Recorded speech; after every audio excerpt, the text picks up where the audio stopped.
आमच्या चॅनलवर आपल्या सर्वांचे मनापासून स्वागत आहे. ज्या मुलाच्या ओढीने त्याने स्वतःच्याच मुलींना परके मानले, त्याच ओढीने त्याच्याकडून त्याची पत्नी, त्याचे घर आणि त्याची हुशारी व मानवता सर्व काही हिरावून घेतली. मित्रांनो, आजची कथा राजेशची आहे, जो अशा कुटुंबात लहानाचा मोठा झाला जिथे मुलींना ओझे आणि मुलाला कुळाचा वारसदार मानले जात असे. परंतु जेव्हा त्याची पत्नी कोमलने सलग 2 मुलींना जन्म दिला, तेव्हा त्याचे प्रेम हळूहळू तिरस्कारात बदलू लागले. मग एका दिवशी तिसऱ्यांदा पिता होण्याचे वृत्त ऐकून राजेशाने असा निर्णय घेतला ज्याने त्याचे संपूर्ण आयुष्य उद्ध्वस्त करून टाकले आणि जेव्हा त्या निर्णयाचे सत्य त्याच्या समोर आले तेव्हा त्याच्या पायाखालची जमीनच सरकली. मित्रांनो, ही फक्त एका माणसाची कथा नाही, ही त्या विचारसरणीची कथा आहे जी मुलींना ओझे समजून नातेसंबंध, प्रेम आणि मानवतेचा गळा घोटून टाकते. तर मित्रांनो, चला आता या भावनिक आणि मनाला सुन्न करणाऱ्या कथेची सुरुवात करूया. शेवटी एका चुकीच्या विचाराने एका संपूर्ण कुटुंबाला उद्ध्वस्त होण्याच्या उंबरठ्यावर कसे आणून उभे केले, हे जाणून घेण्यासाठी कथा शेवटपर्यंत नक्की पहा. माझे नाते अशा कुटुंबाशी आहे जिथे पुरुष असणे हीच सर्वात मोठी गोष्ट मानले जात असे. आमच्या कुटुंबात मुलाचा जन्म हा खुशी आणि अभिमानाची निशाणी मानला जात असे, तर मुलीचा जन्म लोकांना ओझ्यासारखा वाटत असे. लहानपणापासून मी माझ्या वडिलांना, माझ्या मोठ्या बापांना, ताऊ आणि काकांना अभिमानाने मान वर करून चालताना पाहिले होते, कारण त्यांच्या घरात 3 मुले होती. परंतु माझ्या आयुष्याचा खरा वळण तेव्हा आला जेव्हा माझे लग्न कोमलशी झाले. कोमल ही अत्यंत साधी आणि भाबडी मुलगी होती, जी नेहमी सर्वांची काळजी घेत होती. लग्नाच्या पहिल्या वर्षी ती जेव्हा आई होणार होती, तेव्हा संपूर्ण घर आनंद आणि आशांनी भरलेले होते. माझी आई दिवसभर मंदिरासमोर बसून देवाकडे हीच प्रार्थना करत असे की मला मुलगा व्हावा. मीही याच घमंडात होतो की माझे पहिले मूल मुलगाच असेल, कारण मी स्वतःला खूप बलवान आणि मोठा माणूस समजत होतो. परंतु जेव्हा हॉस्पिटलच्या नर्सने बाहेर येऊन सांगितले, अभिनंदन, मुलगी झाली आहे, तेव्हा मला असे वाटले जणू कोणीतरी माझ्या तोंडावर जोरदार थापडच मारली आहे. मी नर्सकडे नीट पाहिलेही नाही आणि हॉस्पिटल कॉरिडॉरमधून बाहेर निघून गेलो. ती पहिली मुलगी, जिचे नाव कोमलने अत्यंत प्रेमाने परी ठेवले होते, माझ्यासाठी कोणत्याही ओझ्यापेक्षा कमी नव्हे. जेव्हा मी घरी परतलो, तेव्हा सर्वांचे चेहरे उतरले होते. माझी आई जी आधी प्रार्थना करत होती, ती आता एका कोपऱ्यात बसून निरनिराळ्या गोष्टी करू लागली होती. काळ निघून जात होता आणि परी मोठी होऊ लागली होती. ती जेव्हाही माझ्या जवळ येत आणि आपल्या छोट्या छोट्या बोटांनी माझा हात पकडण्याचा प्रयत्न करत, तेव्हा मी माझा हात झटकून टाकत असे, कारण तिच्या भाबड्या डोळ्यांमध्ये मला माझी तीच हार दिसत होती, जी मी जगासमोर स्वीकारू शकत नव्हतो. कोमल शांतपणे सर्व काही सहन करत राहत होती. तिने कधीही माझ्याकडे कोणतीही तक्रार केली नाही, पण तिच्या डोळ्यात दडलेले दुःख मी स्पष्टपणे पाहू शकत होतो. 2 वर्षांनी, जेव्हा कोमल पुन्हा आई होणार होती, तोपर्यंत माझ्या आतील भीती रागात बदलली होती. मी सुरुवातीलाच तिला सांगून दिले होते की, बघ कोमल, यावेळी मला कोणतेही बहाणे नकोत, मला मुलगाच हवा आहे. जर यावेळी ही मुलगी झाली, तर मला माहीत नाही मी तुझ्याशी काय करेन. माझे हे बोलणे ऐकून कोमल शांतपणे रडत असे. ती नेहमी म्हणायची की मुलाचा जन्म देवाच्या मर्जीने होतो, पण मला तिचे हे बोलणे फक्त तिची लाचारी वाटत असे. या दरम्यान माझ्या मोठ्या बापाचा मुलगा, जो माझ्यापेक्षा लहान होता, त्याच्या घरी मुलगा जन्मला. ज्या दिवशी आमच्या घरी मिठाई आली, तेव्हा मी रागात ती मिठाई उचलून बाहेर रस्त्यावर फेकून दिली. माझा राग इतका वाढला होता की मी माझ्या खोलीतील सामानही तोडून टाकले. जेव्हा कोमलने मला शांत करण्याचा प्रयत्न केला तेव्हा मी तिला धक्का देऊन भिंतीवर आदळले आणि म्हटले, तू अपशकुनी आहेस. तुझी पावले या घरासाठी चांगली नाही. मग जेव्हा दुसरी मुलगी जन्माला आली तेव्हा जणू घरात वादळच आले. मी कोमलचा चेहरा पाहणेही पसंत केले नाही आणि 3 दिवस घरी परतलो नाही. माझी आईसुद्धा कोमलला टोमणे मारू लागली. ती म्हणायची, तू माझ्या मुलाचे भाग्य खराब करून टाकले आहेस. तुझ्यामुळे आज तो लोकांसमोर मान वर करून चालत नाही. माझ्या दोन्ही मुली परी आणि गुंजन आता घराच्या एका कोपऱ्यात राहत असत. जसा त्यांना माझा आवाज ऐकू येत असे. ऐकू येई तेव्हा त्या आपल्या आईच्या मागे लपून जात असत, कारण त्यांना माहीत होते की त्यांचा पिता त्यांच्यावर प्रेम करत नाही तर त्यांचा तिरस्कार करतो. मी जेव्हाही माझ्या मित्रांशी आणि नातेवाईकांशी बसत असे तेव्हा ते माझी थट्टा करत म्हणत, राजेशजी, आता तर मुलींची शाळाच उघडून टाका. तुमच्या घरात तर फक्त मुलीच असतील. त्यांचे हे बोलणे माझ्या जिव्हारी लागायचे आणि मी आतल्या आत रागाने जळत असे. एका दिवशी आमच्या कुटुंबात एक मोठा समारंभ होता, जिथे घरातील सर्व पुरुष एकत्र जमले होते. माझे काका मोठ्या अभिमानाने आपल्या नातवंडांना मांडीवर बसवून त्यांना मिठाई खाऊ घालत होते. मी एका कोपऱ्यात एकटा बसून हे सर्व पाहत होतो. तेव्हाच सर्वजण आपापल्या संपत्तीबद्दल आणि येणाऱ्या पिढ्यांबद्दल बोलू लागले. त्याचवेळी माझ्या काकांनी माझ्याकडे पाहून म्हटले, राजेश, तू इतका शांत का आहेस? तू तुझ्या संपत्तीबद्दलही विचार करायला हवा. तुझ्यावर हे सर्व कोणाकडे जाईल? शेवटी तुझा पुतण्याच ना सांभाळणार. त्यांचे हे बोलणे ऐकून तिथे बसलेली सर्व माणसे हसू लागली. त्यांचे हे हसणे माझ्या हृदयात एखाद्या तीक्ष्ण सुयासारखे खुपले. मी लगेच तिथून उठलो आणि रागात घराकडे परतलो. घरी पोहोचताच मी थेट कोमलकडे गेलो. रागात तिचे केस पकडले आणि तिला ओढतच अंगणात आणले. माझ्या दोन्ही मुली मोठ्याने रडू लागल्या आणि आपल्या आईला मिठी मारून बसल्या, पण त्यावेळी मला कोणावरही दया येत नव्हती. मी रागात कोमलला म्हटले, ऐकून घे, जर तिसऱ्या वेळीही मुलगी झाली तर मी त्याच वेळी तुला तलाक, घटस्फोट देईन आणि मुलींना सुद्धा तुझ्यासोबत घराबाहेर हाकलून देईन. मला ओझे नको आहे.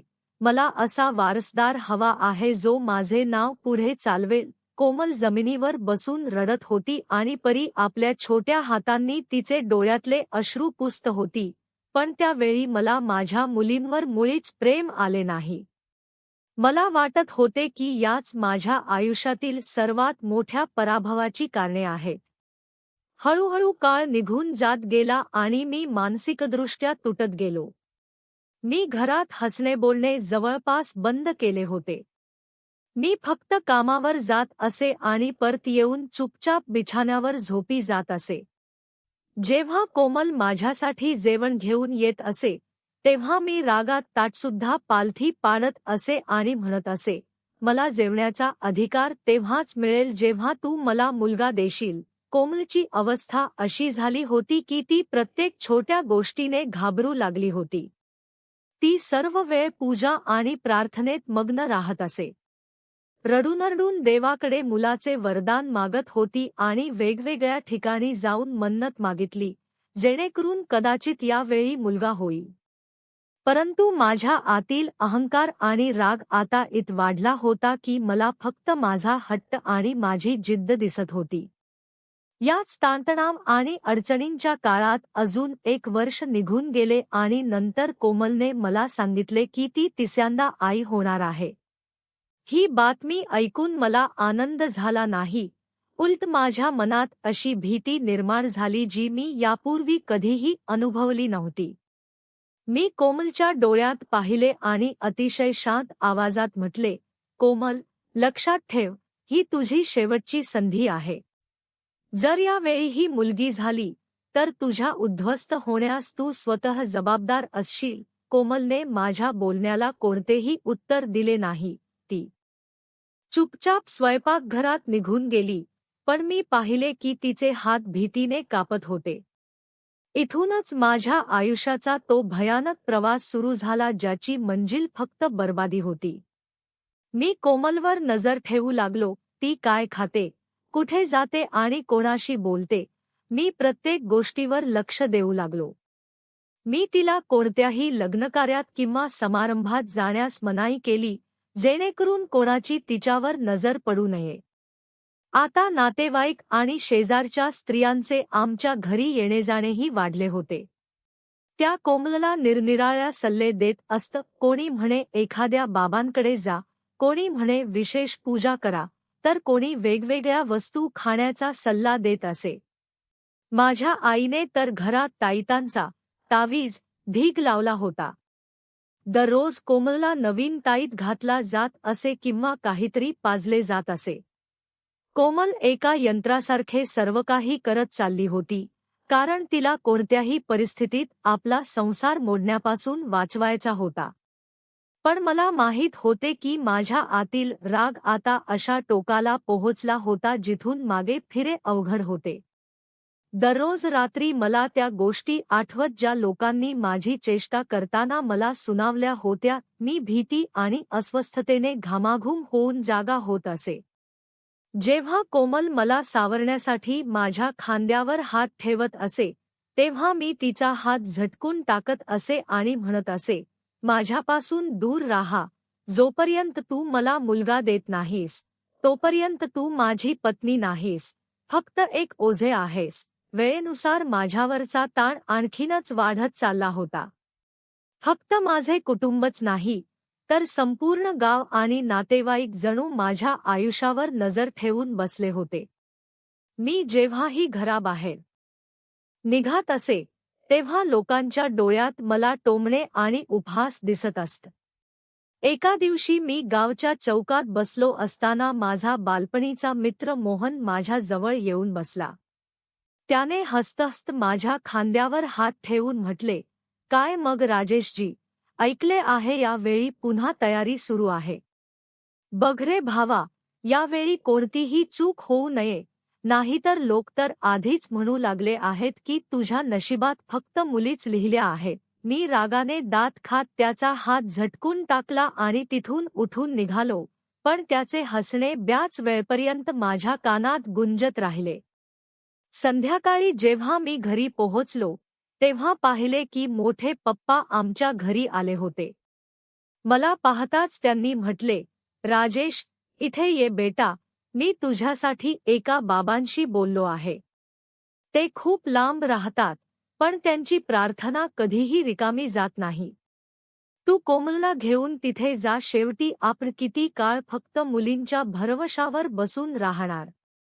तुझा वंश पुढे चालवणाराही कोणीतरी हवा ना. मी चुपचाप मान खाली घालून त्यांचे म्हणणे ऐकून घेतले, कारण त्यांचे बोलणे सल्ला कमी आणि आदेश जास्त वाटत होता, ज्याला नकार देणे सोपे नव्हते. माझी आईही तिथेच बसली होती. तिने लगेच त्यांच्या बोलण्याला दुजोरा देत म्हटले, हो राजेश, मी तर कोमलला स्पष्टपणे सांगून टाकले आहे की यावेळीही मुलगी झाली तर मी स्वतः तुझे दुसरे लग्न लावून देईन. मग काहीही झाले तरी चालेल. पण घरामध्ये कोमलची अवस्था अशी झाली होती की ती माझ्याशी डोळे मिळवायलाही घाबरत होती. ती संपूर्ण वेळ धास्तावलेली राहत होती आणि तिचे हे मौन मला आणखी राग आणत असे. एका रात्री जेव्हा मी खोलीत गेलो, तेव्हा ती देवांसमोर बसून रडत होती. मी रागाने तिचा हात धरून तिला उभे केले आणि म्हटले, हे रडणे बंद कर कोमल, तुझ्या रडण्याने काहीही होणार नाही. मला निकाल हवा आहे. मला तो मुलगा हवा आहे, ज्यासाठी मी दररोज लोकांसमोर अपमानित होत आहे. कोमल रडतरडत म्हणाली, राजेश, तुम्ही का समजून घेत नाही की हे सर्व माझ्या हातात नाही. देवाभिमुख व्हा आणि त्याची मर्जी स्वीकारायला शिका. तिचे हे बोलणे ऐकताच माझा राग आणखीनच वाढला. मी तिला भिंतीजवळ दाबून म्हटले, गप्प राहा. जर यावेळीही तीच वाईट बातमी मिळाली, तर लक्षात ठेव, मी तुला या घरातून अशा प्रकारे हाकलून देईन, जसे लोक दुधातून माशी काढून फेकून देतात, या दरम्यान माझ्या बहिणीच्या नंदेचे लग्न होते. संपूर्ण कुटुंब तिथे जमले होते.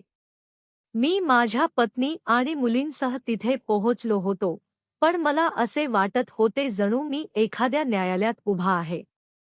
तिथे उपस्थित स्त्रियांनी कोमलला चार बाजूने घेरले आणि तिला निरनिराळे सल्ले देऊ लागल्या. एका म्हाताऱ्या स्त्रीने कोमलचा चेहरा काळजीपूर्वक पाहिला आणि म्हटले, मला तर वाटते या ही वेळी मुलगीच होईल. हिचा चेहरा बघून तसेच वाटत आहे. तिचे हे बोलणे ऐकून माझी इच्छा झाली की मी तिचे गळे दाबावे, पण मी काहीही बोलू शकलो नाही. मी पाहिले की कोमलचा चेहरा अश्रूंनी भिजला होता. ती त्या सर्व स्त्रियांच्या मध्ये अशा प्रकारे उभी होती जणू एखादा गुन्हेगार उभा असावा. दुसरीकडे पुरुषांच्या महफिलीतही काही वेगळे नव्हते. माझे नातेवाईक आपल्या मुलांना मांडीवर बसवून अभिमानाने त्यांच्या मस्तीदंगलीच्या गोष्टी करत होते आणि मी एका कोपऱ्यात माझी लहान मुलगी गुंजनला मांडीवर घेऊन बसलो होतो. तिने माझा हात घट्ट पकडून ठेवला होता, पण त्यावेळी मला माझ्याच मुलीबद्दल तिरस्कार वाटू लागला होता, कारण मला वाटत होते की तिच्याचमुळे मी त्या लोकांसमोर मान वर करून बोलू शकत नाही. त्याचवेळी माझ्या मनात एक विचित्र जिद्द निर्माण झाली. मी ठरवले की मी आता 9 महिन्यांपर्यंत वाट पाहणार नाही. मला आत्ताच जाणून घ्यायचे आहे की माझ्या नशिबात काय लिहिले आहे.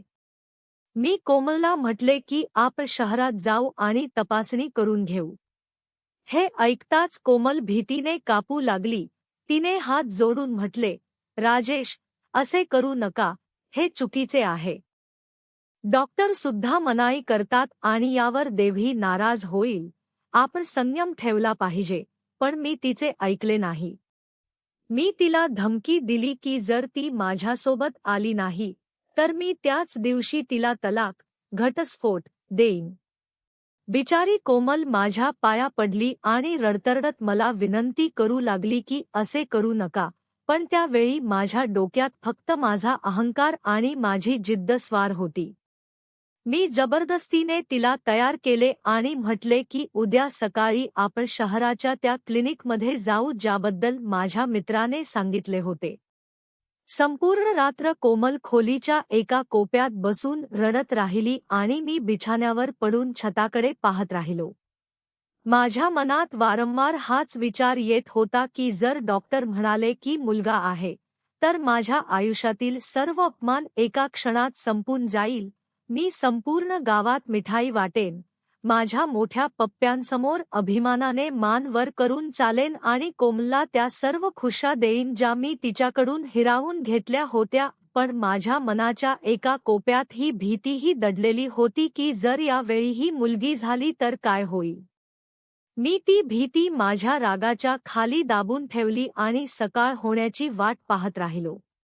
सकाळी निघण्याची वेळ आली तेव्हा कोमलने मला शेवटच्या वेळी म्हटले, राजेश, अजूनही वेळ आहे, असे करू नका, देवाच्या इच्छेत हस्तक्षेप करू नका. पण मी तिला गप्प केले आणि तयार होण्याचा आदेश दिला. सकाळीच्या मंद प्रकाशात जेव्हा आम्ही घरातून बाहेर पडत होतो तेव्हा माझ्या दोघीही मोटारसायकल घेऊन शहराच्या दिशेने निघालो. संपूर्ण रस्त्यावर कोमलने एक शब्दही उच्चारला नाही. ती फक्त पाठीमागून माझा कुर्ता पकडून बसून राहिली आणि मी त्याच वेगाने रस्त्यावरून बाईक चालवत राहिलो, जणू मी एखाद्या मशिदीच्या दिशेने नाही तर माझ्या नशिबाशी लढायला चाललो होतो. शहराच्या गर्दीत आणि कोलाहलात मला स्वतःची खूप लाज वाटत होती, पण माझ्या मनात फक्त एकच गोष्ट सुरू होती. मला ते सत्य जाणून घ्यायचे होते, ज्याला माझ्या अहंकाराचा आणि माझ्या पुरुषत्वाचा निकाल लावायचा होता. क्लिनिकजवळ पोहोचताच कोमलची प्रकृती अचानक बिघडू लागली. तिला उलट्या होऊ लागल्या आणि तिचा चेहरा पिवळा पडला. मी तिला एका जागी बसवून पाणी तर पाजले, पण माझ्या आवाजात काळजी नसून चीड आणि राग होता. मी म्हटले, हे सगळे नाटक बंद कर आणि लवकर चल, आपल्याला उशीर होतोय. कोमलने हतबलतेने माझ्याकडे पाहिले आणि चुपचाप माझ्या मागे चालू लागली.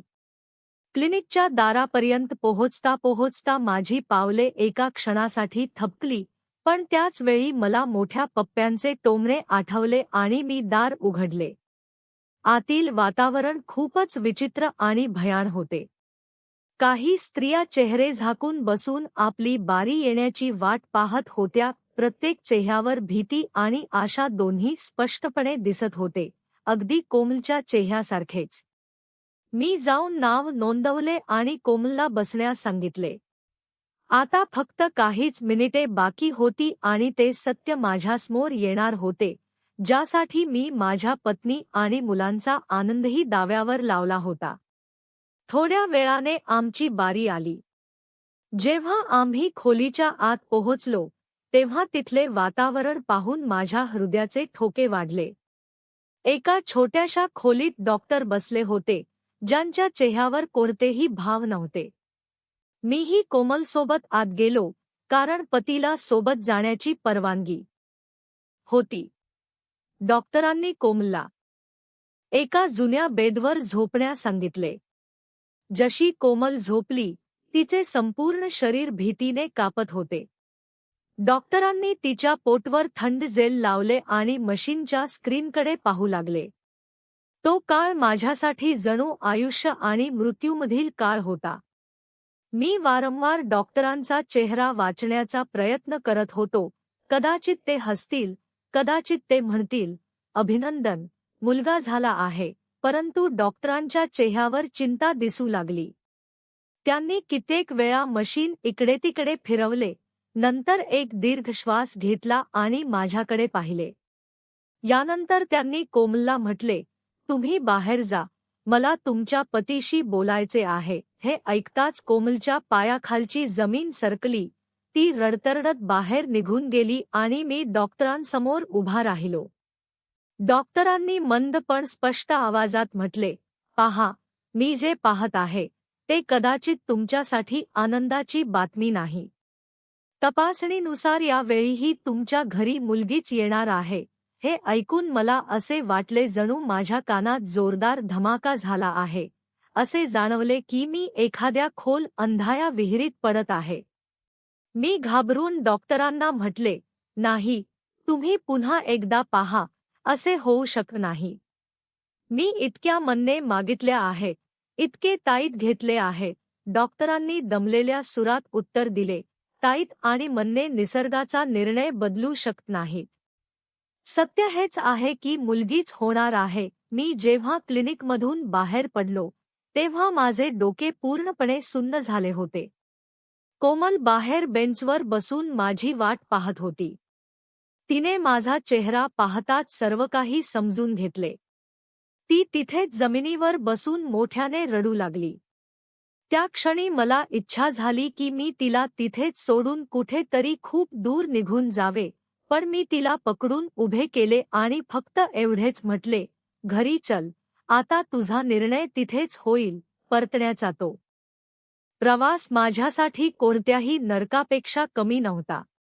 मी मोटारसायकल खूप वेगाने चालवत होतो. रस्त्यात कोमल वारंवार मला पकडून ठेवत होती, पण मी तिला झटकून टाकत होतो. माझ्या डोक्यात लोकांचे टोमणे, त्यांचे हसणे आणि माझा अपमान वारंवार फिरत होते. मला वाटत होते की हे सर्व आता माझ्या संपूर्ण आयुष्याचे सत्य बनणार आहे. घराच्या जवळ पोहोचता पोहोचता माझा राग इतक्या टोकाला गेला होता की मला बरोबर आणि चुकीचा फरक समजायचा बंद झाला होता.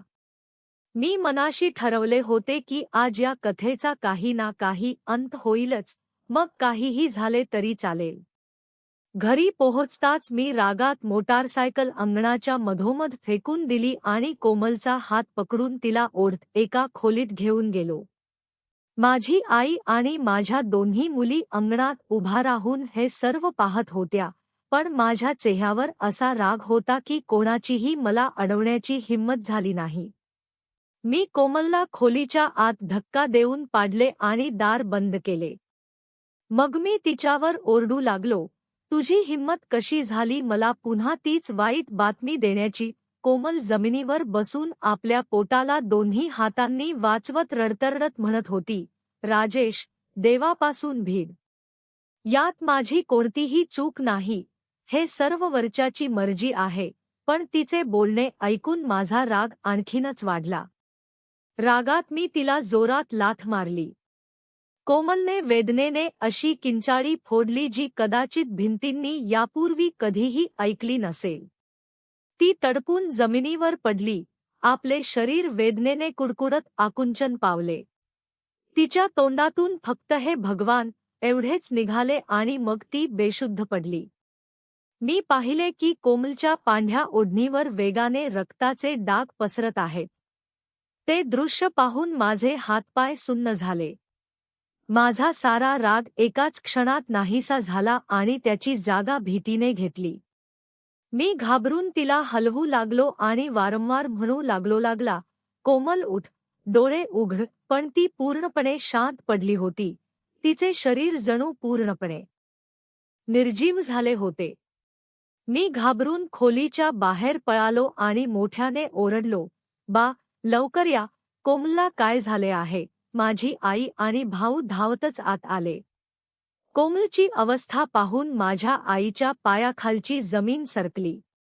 त्यांनी थरथरत विचारले, राजेश, हे तू काय करून बसलास? एवढे सगळे रक्त कसे वाहत आहे? पण मी घाबरून खोटे बोललो, बा, माहीत नाही, कदाचित ती पडली असेल किंवा तिचा पाय घसरला असेल. माझा भाऊ लगेच गाडी घेऊन आला. आम्ही कोमलला उचलून गाडीच्या मागच्या सीटवर झोपवले आणि हॉस्पिटलच्या दिशेने निघालो. मला असे वाटत होते जणू हॉस्पिटलचा रस्ता कधीच संपणार नाही. मी कोमलचे डोके माझ्या मांडीवर ठेवून तिच्या पिवळ्या पडलेल्या चेहऱ्याकडे पाहत होतो. वारंवार मला माझी तीच लाथ आठवत होती जिने तिला या अवस्थेत पोहोचवले होते. माझ्या मनात भीती बसली होती की जर तिला काही झाले तर मी काय करीन. हॉस्पिटलमध्ये पोहोचताच डॉक्टरांनी तिला स्ट्रेचरवर टाकून लगेच इमर्जन्सी वॉर्डमध्ये नेले. मी बाहेर कॉरिडॉरमध्ये थरथरत उभा होतो. नर्स इकडून तिकडे धावत होत्या आणि डॉक्टरांचे गंभीर चेहरे पाहून मला समजत होते की प्रकृती अतिशय वाईट आहे. थोड्या वेळाने डॉक्टर बाहेर आले. त्यांच्या कपड्यांवर रक्त लागले होते. त्यांनी रागाने माझ्याकडे पाहिले आणि विचारले, खरं सांगा, ही कशी पडली आहे? हिच्या पोटावर एखाद्या भारी दुखापतीचे निशाण आहेत. मी नजर खाली केली आणि पुन्हा तेच खोटे बोललो की ती पायरीवरून खाली पडली आहे. डॉक्टरांनी दीर्घ श्वास घेत म्हटले, तुमची ही बेजबाबदारपणाने हिचा जीव धोक्यात आणला आहे. हिचे खूप जास्त रक्त वाहून गेले आहे आणि तिला आतून गंभीर दुखापत झाली आहे. डॉक्टरांनी सांगितले की गर्भाच्या 7व्या महिन्यात अशी अवस्था माता आणि मूल दोघांसाठी जीवघेणी ठरू शकते. आम्हाला ताबडतोब ऑपरेशन करावे लागेल, अन्यथा कदाचित आम्ही दोघांपैकी कोणालाही वाचवू शकणार नाही. हे ऐकताच मी तिथेच बेंचवर बसलो. माझे डोके भिरभिरू लागले आणि माझ्या कानात वारंवार कोमलची ती वेदनेने भरलेली किंचाळी गुंजत होती. ऑपरेशन थिएटरच्या बाहेरील तो सन्नाटा माझ्यासाठी कोणत्याही नरकापेक्षा कमी नव्हता. मी वारंवार विचार करत होतो की शेवटी मी हे काय करून बसलो. फक्त मुलाच्या ओढीसाठी आणि स्वतःच्या खोट्या अहंकारासाठी मी त्या स्त्रीचा जीव धोक्यात लावला, जी माझ्या मुलींची आई होती. तेवढ्यात एक नर्स बाहेर आली आणि तिने काही कागदपत्रांवर माझी सही करून घेतली. त्या कागदांवर लिहिले होते की जर रुग्णाला काहीही झाले तर त्याची जबाबदारी रुग्णालयाची राहणार नाही. माझे हात वाईट रीतीने कापत होते आणि असे वाटत होते जणू ती छोटीशी पेनही खूप जड झाली आहे. मी हॉस्पिटलच्या कॉरिडॉरमध्ये एकटा बसलो होतो. तेवढ्यात माझा लहान भाऊ येऊन माझ्या जवळ बसला. त्याने हळूच विचारले, भाऊ, जर या वेळी ही मुलगी झाली तर तुम्ही काय कराल? त्याचा हा प्रश्न ऐकून माझ्या आतील काहीतरी मोडले. मी पहिल्यांदाच विचार केला की जर या जन्मलेल्या बालकाच्या कारणामुळे नव्हे तर माझ्याचमुळे कोमल मरण पावली तर मी स्वतःला कधीही माफ करू शकणार नाही. त्यावेळी मला मुलगा किंवा मुलगी कशाचीही ओढ नव्हती. माझ्या मनात फक्त एकच भीती होती की कुठेतरी मीच माझ्या पत्नीचा मारेकरी तर बनणार नाही ना. थोड्या वेळाने ऑपरेशन थिएटरचा दरवाजा उघडला आणि डॉक्टर बाहेर आले. त्यांच्या चेहऱ्यावर थकवा आणि दुःख स्पष्टपणे दिसत होते. मी जेव्हा क्लिनिकमधून बाहेर आलो तेव्हा माझे डोके पूर्णपणे सुन्न झाले होते. कोमल बाहेर बेंचवर बसून माझी वाट पाहत होती.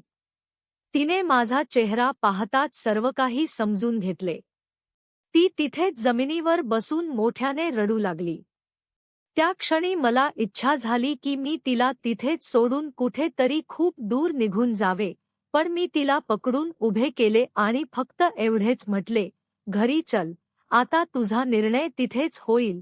परतण्याचा तो प्रवास माझ्यासाठी कोणत्याही नरकापेक्षा कमी नव्हता.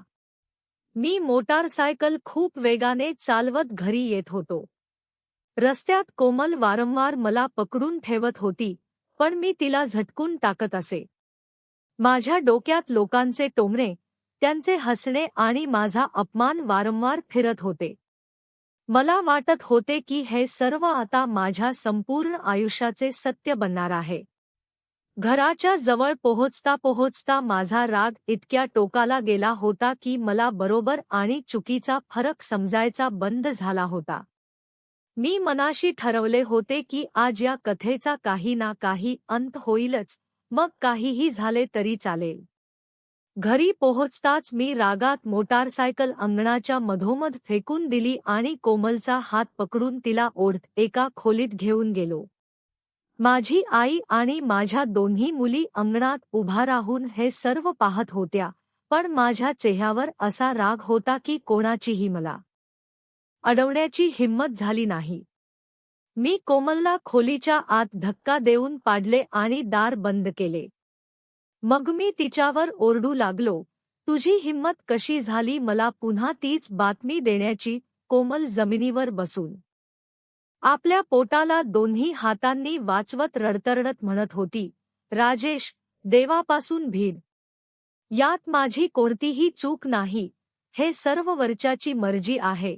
पण तिचे बोलणे ऐकून माझा राग आणखीनच वाढला. रागात मी तिला जोरात लाथ मारली. कोमलने वेदनेने अशी किंचाळी फोडली जी कदाचित भिंतींनी यापूर्वी कधीही ऐकली नसेल. ती तडपून जमिनीवर पडली, आपले शरीर वेदनेने कुडकुडत आकुंचन पावले. तिच्या तोंडातून फक्त हे भगवान एवढेच निघाले आणि मग ती बेशुद्ध पडली. मी पाहिले की कोमलच्या पांढ्या ओढणीवर वेगाने रक्ताचे डाग पसरत आहेत. ते दृश्य पाहून माझे हातपाय सुन्न झाले. माझा सारा राग एकाच क्षणात नाहीसा झाला आणि त्याची जागा भीतीने घेतली. मी घाबरून तिला हलवू लागलो आणि वारंवार म्हणू लागलो, कोमल, उठ, डोळे उघड. पण ती पूर्णपणे शांत पडली होती. तिचे शरीर जणू पूर्णपणे निर्जीव झाले होते. मी घाबरून खोलीच्या बाहेर पळालो आणि मोठ्याने ओरडलो, बा, लवकर या, कोमलला काय झाले आहे. माझी आई आणि भाऊ धावतच आत आले. कोमलची अवस्था पाहून माझ्या आईच्या पायाखालची जमीन सरकली. त्यांनी थरथरत विचारले, राजेश, हे तू काय करून बसलास? एवढे सगळे रक्त कसे वाहत आहे? पण मी घाबरून खोटे बोललो, बा, माहीत नाही, कदाचित ती पडली असेल किंवा तिचा पाय घसरला असेल. माझा भाऊ लगेच गाडी घेऊन आला. आम्ही कोमलला उचलून गाडीच्या मागच्या सीटवर झोपवून हॉस्पिटलच्या दिशेने निघालो. मला वाटत होते जणू हॉस्पिटलचा रस्ता कधीच संपणार नाही. मी कोमलचे डोके माझ्या मांडीवर ठेवून तिच्या पिवळ्या पडलेल्या चेहऱ्याकडे पाहत होतो. वारंवार मला माझी तीच लाथ आठवत होती जिने तिला या अवस्थेत पोहोचवले होते. माझ्या मनात भीती बसली होती की जर तिला काही झाले तर मी काय करीन. हॉस्पिटलमध्ये पोहोचताच डॉक्टरांनी तिला स्ट्रेचरवर टाकून लगेच इमर्जन्सी वॉर्डमध्ये नेले. मी बाहेर कॉरिडॉरमध्ये थरथरत उभा होतो. नर्स इकडून तिकडे धावत होत्या आणि डॉक्टरांचे गंभीर चेहरे पाहून मला समजत होते की प्रकृती अतिशय वाईट आहे. थोड्या वेळाने डॉक्टर बाहेर आले. त्यांच्या कपड्यांवर रक्त लागले होते. त्यांनी रागाने माझ्याकडे पाहिले आणि विचारले, "खरं सांगा, ही कशी पडली आहे? हिच्या पोटावर एखाद्या भारी दुखापतीचे निशाण आहेत." मी नजर खाली केली आणि पुन्हा तेच खोटे बोललो की ती पायरीवरून खाली पडली आहे. डॉक्टरांनी दीर्घ श्वास घेत म्हटले, "तुमच्या या बेजबाबदारपणाने हिचा जीव धोक्यात आणला आहे. हिचे खूप जास्त रक्त वाहून गेले आहे आणि तिला आतून गंभीर दुखापत झाली आहे." डॉक्टरांनी सांगितले की गर्भाच्या 7व्या महिन्यात अशी अवस्था माता आणि मूल दोघांसाठी जीवघेणी ठरू शकते. "आम्हाला ताबडतोब ऑपरेशन करावे लागेल, अन्यथा कदाचित आम्ही दोघांपैकी कोणालाही वाचवू शकणार नाही." हे ऐकताच मी तिथेच बेंचवर बसलो. माझे डोके भिरभिरू लागले आणि माझ्या कानात वारंवार कोमलची ती वेदनेने भरलेली किंचाळी गुंजत होती. ऑपरेशन थिएटरच्या बाहेरील तो सन्नाटा माझ्यासाठी कोणत्याही नरकापेक्षा कमी नव्हता. मी वारंवार विचार करत होतो की शेवटी मी हे काय करून बसलो.